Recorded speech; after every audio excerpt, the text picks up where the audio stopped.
The other 3 accused whom are charged who appear on the same charge sheet. Robert Kayondo Margaret, a green sweater.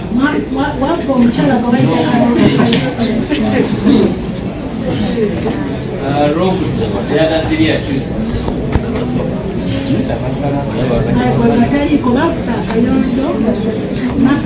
A green sweater, mobile phone, Essimu ye, handset, common telephone, black in color. Was 730. And immediately before your building or after the said robbery, threatened to use a deadly weapon, that is a short, sharp knife.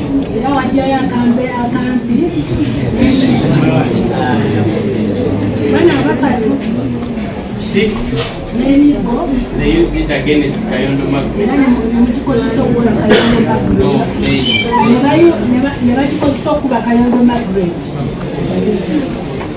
the second count is aggravated robbery under section 266 and 2671B of the Penal Code.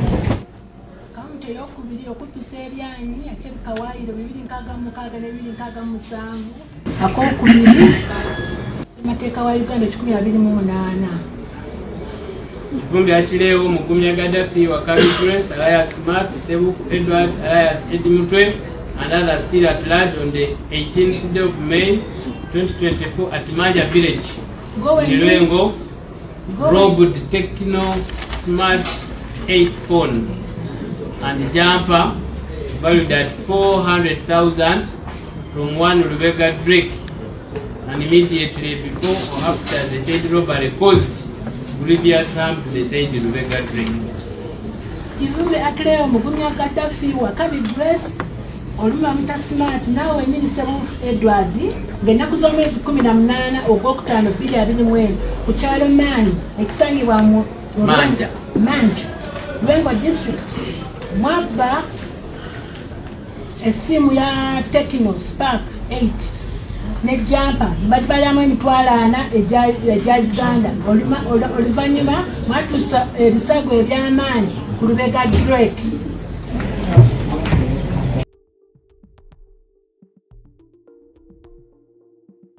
Section 266 and 2671 of the Penal Code Act.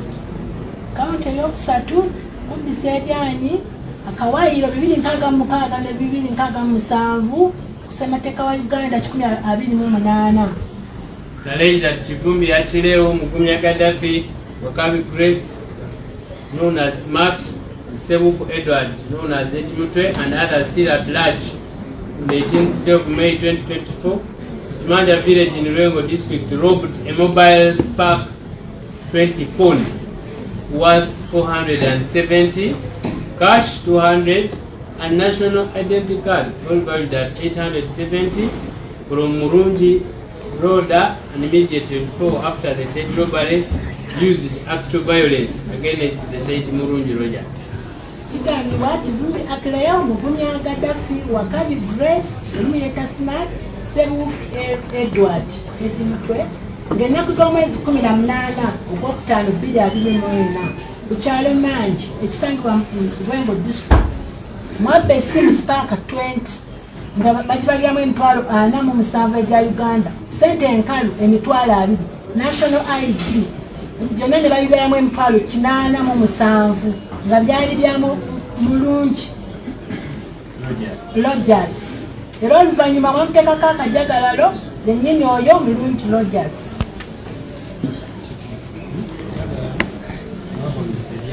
Mwakozesa eryanyi, yes, Mulungi Rogers.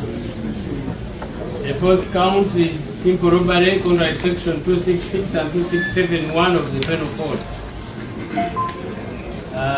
It's alleged that Kivumbi achilewo Mukumya Gaddafi wa Grace, alias Smart, Sebufu Edward, known as Mutwe, and others still at large on the 18th day of May, Maja Village in Lwengo robbed 200,000 from Okalazi John.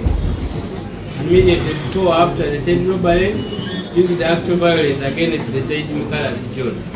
Kigambibwa Kivumbi akleo Mukumya Gaddafi wa Grace Omulamuzi Smart Sebufu Edward Mutwe n'abalala ng'ennaku z'omwezi 18 Ogwokutaano 2024 ku kyalo Manje ekisangibwa mu Lwengo district mwabba emitwalo 2 okuva wa Mukalazi John era oluvannyuma Mukalazi John. This count is simple robbery. Section 266 and 2671 of the Penal Code Act. It's alleged that Chivumbi Achileo, Mugumya Gaddafi, Wakabi Grace, Alias Smart, Serufu Edward, Alias Mutwe, and others still at large on the 18th of May at Manya Village in Rengo District, robbed mobile phone Tecno Smart Spoke 7 worth 320 from Sechi to Haruna, and immediately after the said robbery used actual violence against the said Sechi to Haruna. Kigambibwa Chivumbi Achileo, Mugumya Gaddafi, Wakabi Grace, Lumamita Smart, Serufu Edward, Mutwe n'abalala ng'ennaku z'omwezi 18 Ogwokutaano 2024 ku kyalo Manje ekisangibwa mu Lwengo district mwabba mobile phone Tecno Smart Pop 7 emitwalo ng'eweza emitwalo 32 egya Uganda okuva kuba Sekito Haruna era oluvannyuma mwajjayo ekisi ne mukisooka mu Sekito Haruna.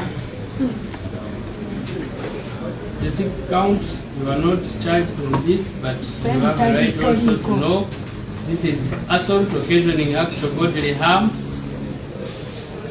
where Chivumbi Achileo, Mugumya Gaddafi, Wakabi Grace, Alias Smart, and others still at large on the 18th day of May 2024 at Manja Village in Rengo, unlawfully assaulted Musasi Zainab, thereby occasioning her actual bodily harm.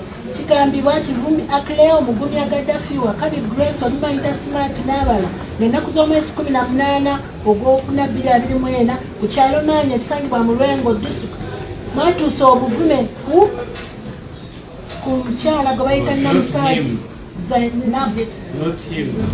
Gwe toliiko Chivumbi Achileo gwe toliiko ku guno toguliko gwena charge. Kuliko Chivumbi Achileo, Mugumya Gaddafi, Wakabi Grace n'abalala ng'ennaku z'omwezi 18 Ogwokutaano 2024 ku kyalo Manje ekisangibwa mu Lwengo district mwatuusa obuvume ku Namusasi batuusa not you batuusa Namusasi Zainab ku mubiri gwe bamutuusako obuvume. Okay, this is the summary of the case. The Directorate of Public Prosecution shall at the trial prove the following: that 1, the accused Chivumbi Achileo is a male adult of sound mind, a resident of Nasana East, 11B Zone, Nasana Municipality in Wakiso District. Chivumbi Achileo omwana asooka ng'ategeera bulungi ng'era mutuuze w'e Nasana ekisangibwa mu Nasana Municipality, Wakiso District.